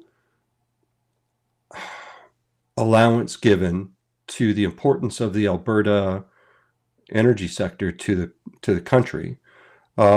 And even worse than that, it's been made out as a criminal, which perhaps in some ways they are. oil guys that knew that the world was going to be in catastrophe if we continued on the path of oil. That's a very, very, very evil thing to do, right? Right. But if you still want to heat your home in Saguenay, and the Saudis won't sell you any oil, where are you going to get it from? Because it might not be available from the U.S. either. So, to my mind, that would have been one thing that could have been done that would have improved the situation we're at. But right now, I'm just hoping that we get an NDP government in Alberta that can restart the green energy sector. I'm doing work right now on a study to share with Warren Buffett and other influential American energy guys to kickstart a green energy superpower in Western Canada. I mean, we should be producing as much energy and sending it south as Quebec and Ontario do. Indeed. Well, especially considering that, you know, in Alberta, that they had so many green energy programs because of the fact that you don't have hydropower. It's just not a thing. There's like I think there's a single hydroelectric dam in the province. There's a couple, and there's potential for one fairly major one up in the northern part of the province. Do you know where most of the hydro potential is in Canada? It's in the Northwest Territories. Oh, really? Yeah. I didn't know that. Yeah. So there's like 50,000 megawatts of hydro potential untapped in the Northwest Territories. Wow. But that's, you know, again, the distribution grid for that is going to cost billions to build, though. Yeah, but you know, but it's clean energy. That's the utility business. I was once asked by a new assistant deputy minister to explain the electricity business to her. And this was, I don't know, my fourth or fifth assistant deputy minister. So I tended to be curter as they went along. And I said, do you know the hay bales, the 40-pound square hay bales? Imagine those made of $100 bills. And imagine one of those going by about every 30 seconds. That's the electricity business. It's the world's largest rent-to-own industry. And so, yes, it's going to cost billions of dollars, but everything in the utility business costs billions of dollars. So, right, that's the way it is, right? You mentioned something in the previous answer about the possibility of some global shock event that would come that would make the U.S. want to retain its oil and not export it. It kind of, and people getting caught off guard when that should happen. And it kind of reminds me of relatively recently where with the whole explosion, I think it is, of the whole shale gas thing, that suddenly the country that was our largest purchaser became our biggest competitor almost overnight. And we weren't ready for that either. No. We are remarkably short-sighted. Even in utopia, there is myopia.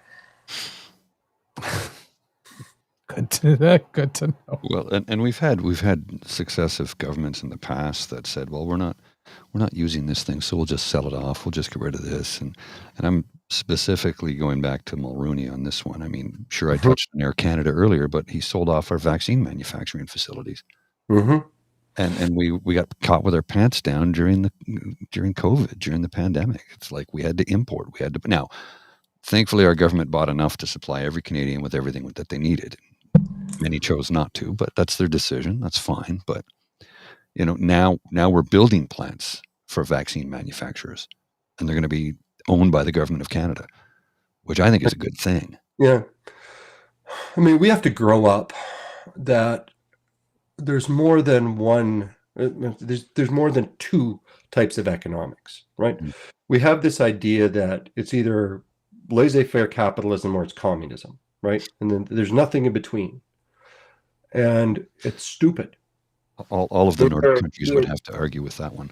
Well, you know, like there's many options between government ownership and distribution of goods and services and laissez-faire capitalism distribution of goods and services. Because it all, in terms of humans, they accomplish the same thing, right? Like I need food, I can go get food, right? Whether that comes from the government store that comes from Safeway. Right. If the prices were the same, I'm not sure I'd care. And it really gets back to the most remarkable piece of propaganda, I think, in Western civilization, which was Milton Friedman's laissez-faire tour, just in advance of Reagan, right? Yeah. So it Two of was them really destroyed our future. Milton Friedman was an asshole. And I think the reason he was an asshole is that had absolutely no musical ability. Yeah. People that can't hum a tune, that just don't get music, are missing something. I think it has a lot to do with empathy and, proper human functioning. Well, he placed the shareholder above everything else. And I mean, this is where we are today because of that, right? That's exactly it. I mean, his line was that the only requirement of management of a company was to return money to shareholders, and that everything else was ancillary and inefficient. And well, that's horseshit, because what it turns out is that a poorly functioning society is inefficient as hell. Mm-hmm. Right. Like, and again, I go back to when you think of the men and women that came out of the Depression and World War II, they understood how important community was and how important that collective action was. Mm-hmm. And what resulted was decades of increasing prosperity and, for the first time in human history, a thriving middle class. People don't realize how rare that is, and that the natural state of laissez-faire economics is Charles Dickens' England. Mm-hmm. Right. Yes. That's just the math. That's the way it's going to work. So, unfortunately, we now have to undo, what is it now, 50 years of propaganda along the lines of everything that government does is inefficient and everything that industry does is golden.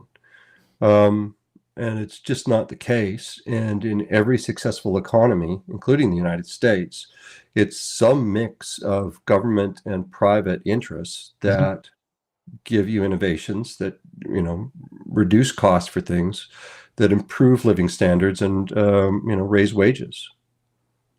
What was it? Pierre Polyev or Jeff Polyev, whatever his name is, in his yearbook, his high school yearbook, his graduation photo, his quote, "What is truly abhorrent is the current welfare state."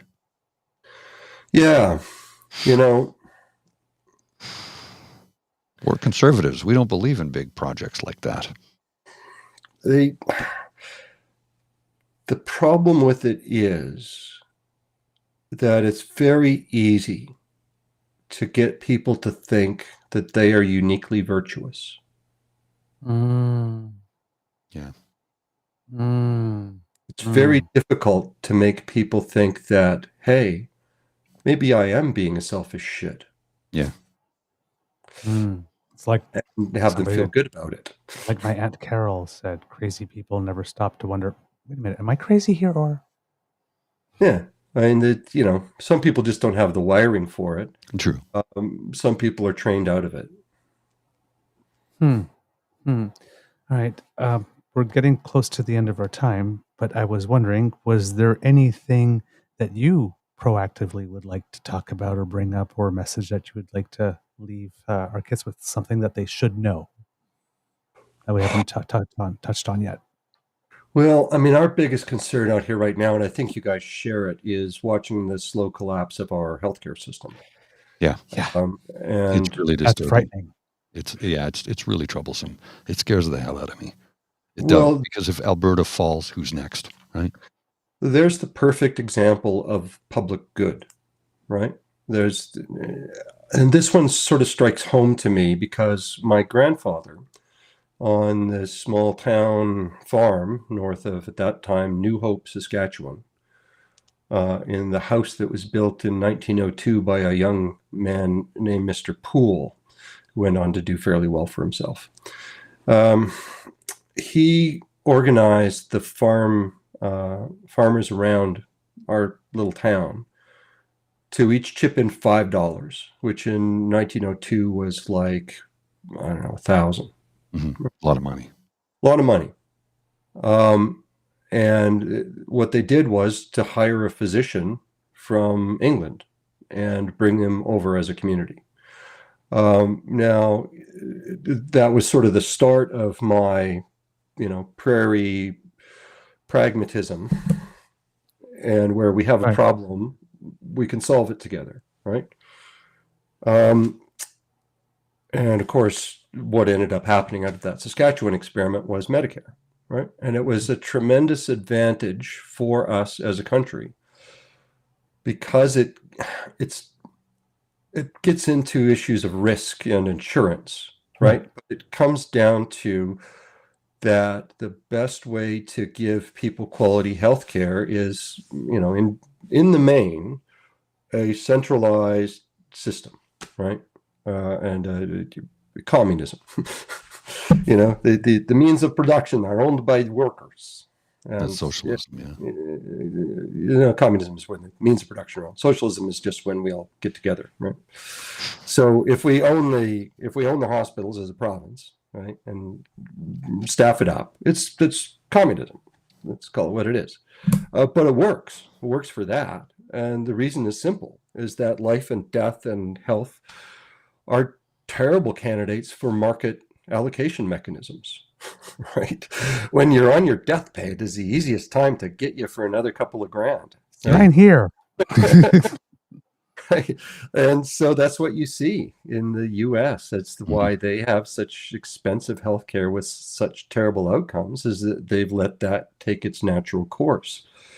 So I think that Medicare, as the Americans would call it, or socialized healthcare as we call it, has been a tremendous benefit for this country, and we should be making the most of it. But of course, the view is that anybody who's on a government payroll is a leech and must be removed from it, much like Polyev said. I don't know how the guy can say that while at the same time having a $220,000 a year pension coming on top of his, $500 a year he makes now?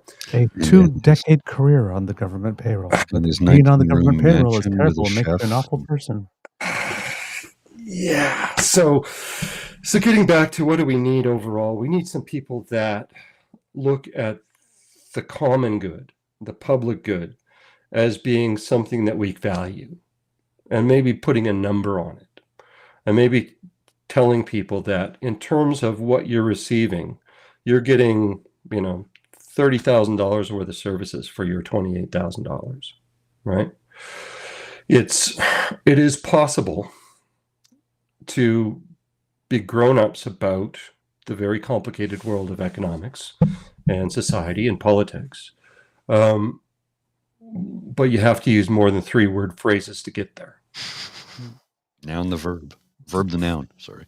Do you think we would be advantaged if there were, I'm not sure if there's a standardized way, but if there was a way that we could be told about or assign a cost value to those things that people call the intangibles, or at least the opportunity cost? Because, like, for example, with what Danielle Smith is doing with the renewables, right? They'll say, oh, well, we're going to save X number of $1 million by not building this. But yeah, but what about the opportunity cost? Because we don't know, because we're saving $150 million not doing that in exchange for potentially losing, a $50 billion over like 10 years at its peak opportunity. Like, that seems like a bad deal.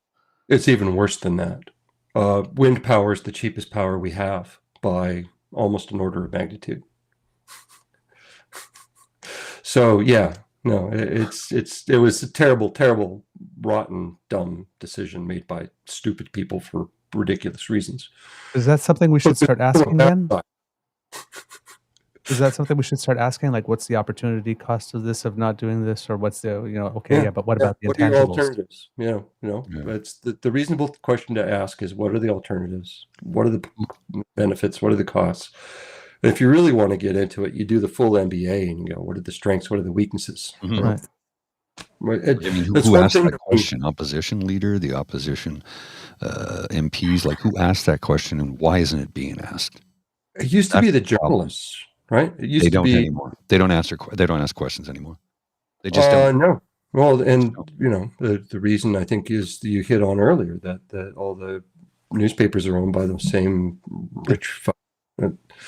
Um, and so it's problematic, and to the point that I think we need non-political entities in our political system. We need non-partisan institutions other than the ones that are set up for selfish reasons, like the Fraser Institute. Yeah. Alberta owes Canada quite the apology for the work of the Fraser Institute and the Mannings. I'm sorry, Jim. Excuse. I'm not going to argue with you, sir. Yeah, no, I wasn't expecting you to. I wasn't. I would wait just as long for something about Doug Ford, I'm sure. But it really has come to the point where I don't trust political parties, to be honest. I don't trust them to be responsible to the public good. And I don't trust them to be responsible for anything other than their own very, very partisan, selfish interests. And that is really sad, but you're not the only person who thinks that way today, sir. Right. And it's sad, but it's come to that because we don't have journalists demanding the questions and asking the questions that we once did. Opposition leaders get 30 seconds to ask a question, and you usually can barely hear them because they're being screamed at so loudly by the other. It's just the erosion of democracy is what we're seeing in real time, and it really troubles me. Yeah, and so I think what we need to do is to create a network of like-minded people that do some of that homework of democracy. I mean, that's really what we're talking about, is that we don't have any means by which to fact-check what's being said. And we don't have any means by which to search for alternatives other than the ones that are proposed. And as a fascinating aside to that, in a two-party system, game theory will always lead you to two wildly different solutions, usually quite far away from the optimum. Right. So that's it's another thing to mull over. But certainly one of the things that I've been looking at is one of the things called a Citizens Research Forum. And really the idea was to put together thousands of people to look into these questions and provide those answers on a sort of volunteer think tank basis, right? Of this is the stuff we need to know to be good citizens.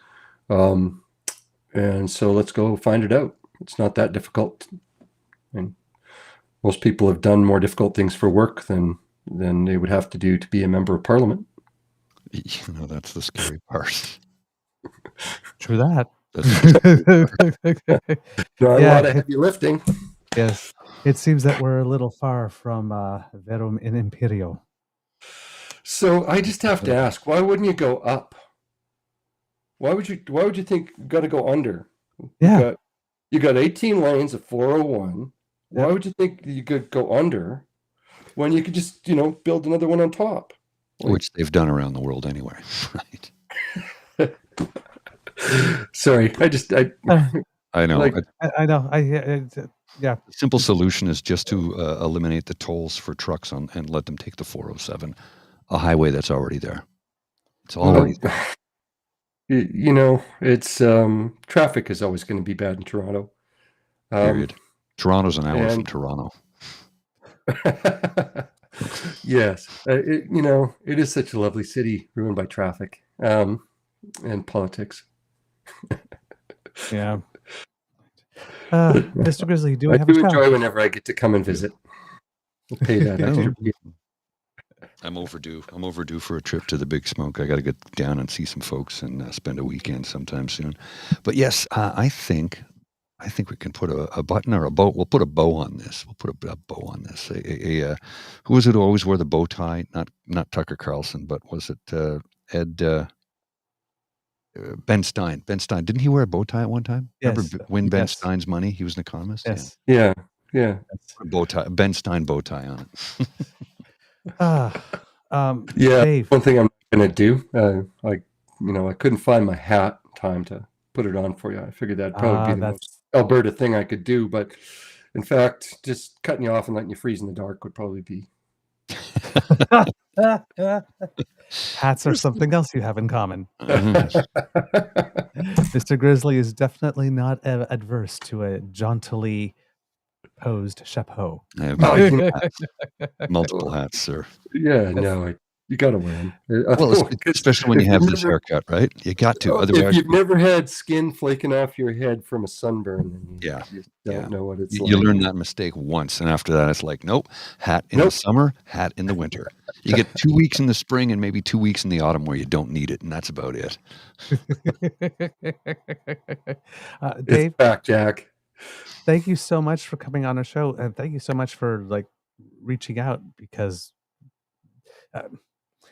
I'm forward-ish, but not as forward. I usually hint and suggest and whatnot, and then and hope somebody picks up. And then eventually, if that doesn't happen, then it's like, would you like to come on the show? So that you proactively reached out, made my job way easier. So I like people who make the first move.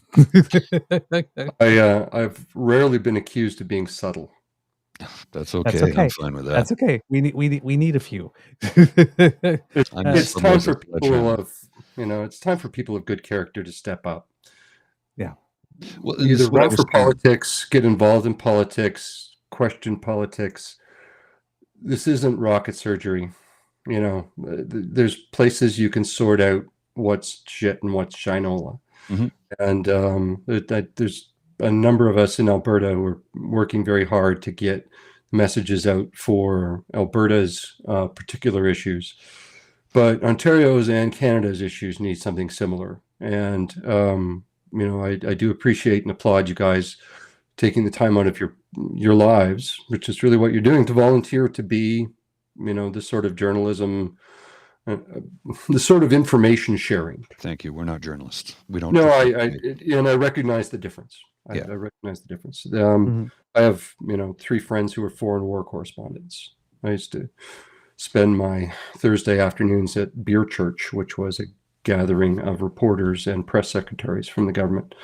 So, but this sort of information sharing, this discussion, I think, and I hope, will be useful to people to get them excited to go and do something. Right. Don't just sit back and let it happen to you. Don't let these yahoos who are saying stupid things do stupid things. Make noise. The one thing that I've learned about politics is that the only solvent is heat. Mhm. So if you put heat on them, they dissolve. And that's what we're working on here. Absolutely. That's well said. What's our motto, sir? Because democracy is something you do. That's the motto of our show. Kits and Cubs, that's the end of this episode of I was going to say the Daily Beaver Morning Show, which technically it is, but the True North Eager Beaver interview project.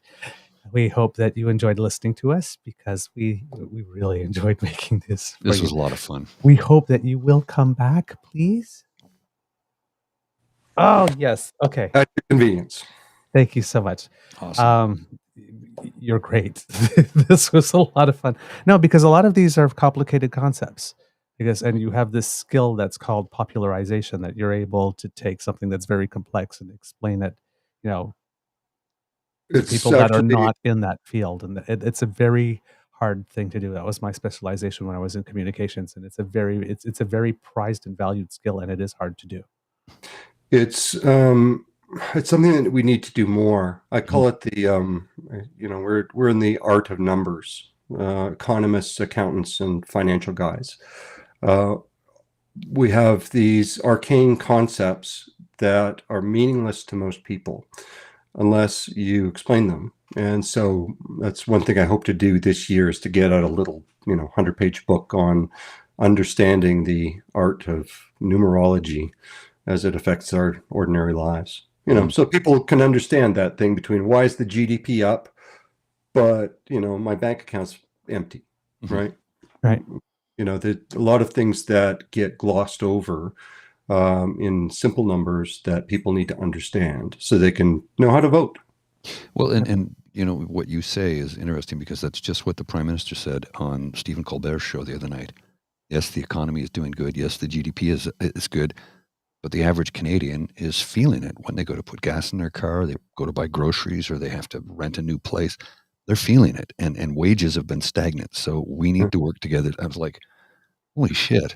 This guy's, Well, yeah, and the solution actually isn't that complicated. It's to tax the rich just a little bit more. Mhm. It's like a 1% tax on wealth would be enough to fund everything we need to fund. But to hear them say it, you would think you were extracting it from them by anesthetized surgery, Yeah. right? The They one won't thing even feel it. they wouldn't at all. But you would swear that every dollar was being removed from the rectum. Mhm. Right? Yeah. Yeah. No, it's true. I've had conversations with moneyed individuals who are all, well, I'm voting for Polyev because he's gonna. I'm like, no, man, you're not that rich.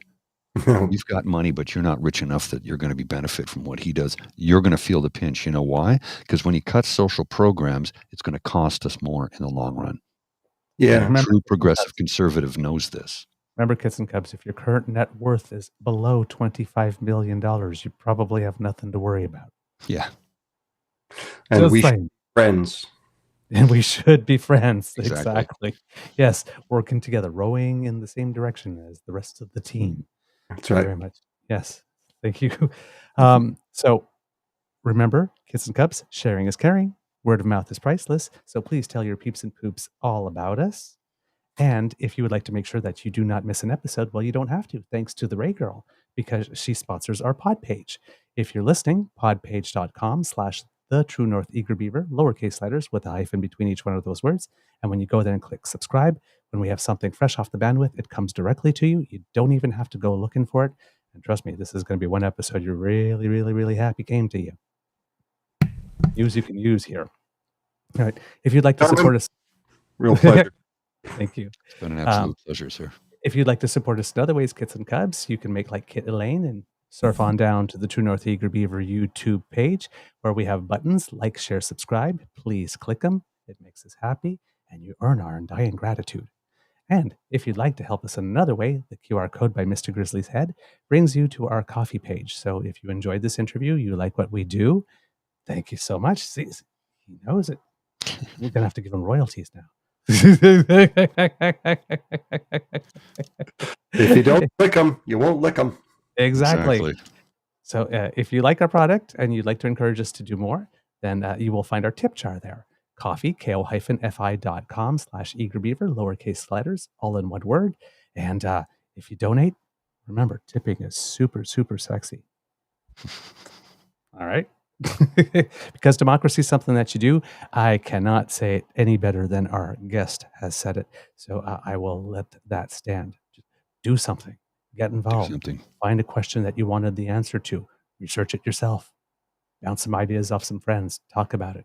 Share this show with as many people as you can. You'll get some information you might not have heard before. Join a political party. Yeah. Yes, especially joining political. I keep on telling you, that's where the real action is at. If you want better candidates to vote for at the end, make sure that you take part of the triage at the nomination and party leadership level. And if you join the party, then you get to find out just how dumb they are in person. Yes, you do. Maybe choose better next time. Well, we keep saying it. Stop electing stupid people, please. Beg of you. For the future of the country and your children and grandchildren, stop electing stupid people. Oh, And rich guys, choose smarter wives. Yeah. Yes. Remember, it can be a tough world out there, kids and cubs, so please be kind to and gentle with yourself. Mr. Grizzly, do you have some words of wisdom before we go?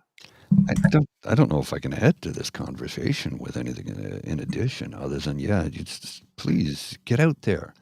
Share this with as many people as you can, because the sad thing that we've seen in the last 15 years is the erosion of information readily available to people. And people are not, all they're getting is their sound bites on Twitter or Facebook, the 30-second clip, which has been edited to make a certain politician look a certain way. You're not getting the real true story. And because most of the media is owned by foreign corporations in this country, they're only going to paint the candidate they want to look good. Good. So, yeah, share this with as many people as you can. And let people know there's information out there. And Dave, any words of wisdom? Pick a non-Ford government next time. Thank you. Yeah, that would be great. That'd be very wise. And as Mr. Grizzly says, you're right, that's one of the reasons why we do this interview show in this format. Longer times, get into subjects, politics in full sentences, no quick sound bites. Nope. No, you get to hear what people are thinking, how they get from A to B to C, because this is the information that you need to know. All right. Perfect. Everyone, have a beaver-perfect day, everyone. Mr. Grizzly, please cue the cock. Where did I put it? Oh, there it is. You are listening to a True North Eager Beaver Media Incorporated podcast. The True North Eager Beaver podcasts are proudly brought to you by our founding sponsors, the Misfit Mysteries from Corvid Moon Publishing, your source for science fiction, fantasy, and cozy mysteries featuring a broad diversity of characters, CanadianTarot.com, their uniquely Canadian online eclectic tarot community, and the Peppermaster, hot pepper sauces made from farm-fresh ingredients to thrill your taste buds and expand your mind. We are grateful to the Crier Media Network for its support, Pete Jarvis for our artwork, and Paul Joseph Something for our opening and closing sequence music.